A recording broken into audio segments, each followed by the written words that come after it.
Did a software update break the Libgcc DLL? I'm Sophie Chen, a Windows system specialist. Let's fix the library mismatch and get your development runtime software running again. Avoid long manual edits for Libgcc by using the suggested repair utility in the description.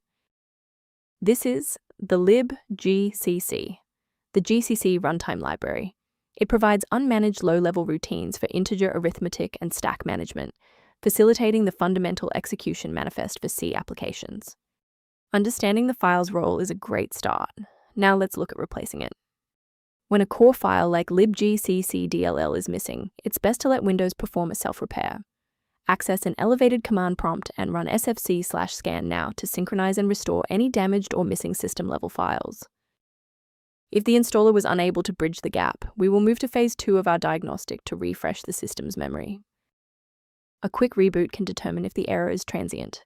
While it won't fix a deleted file, it can re-establish the connection between your software and the libgcc file if the path was temporarily busy.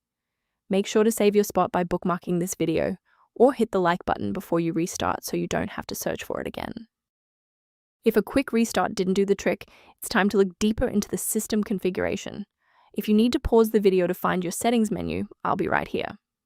Rebooting didn't reconnect the runtime links, so let's go into the control panel and refresh the library files. First, go to Control Panel, then select Programs and Features. Second, find every Microsoft Visual C++ redistributable, 2005 through 2022. Third, right-click each and select Change, then select Repair. If that fails, download the latest all-in-one VC++ redistributable package from Microsoft's website. Please note that for DLL files with numbers, the number tells you which version to repair. For example, 120 equals 2013. Beyond the repair, maintaining a secure workstation requires avoiding a few common technical mistakes. A quick warning: many sites offering Libgcc.dll are actually distributing modified files that can track your keystrokes and compromise your passwords. Managing these dependencies can be streamlined by using a specialized diagnostic utility to monitor your system state. Return to your workflow by reviewing the diagnostic information below related to Libgcc and system efficiency. If you've regained access to Libgcc thanks to this guide, a like and a subscription really helps us continue producing these verified technical fixes.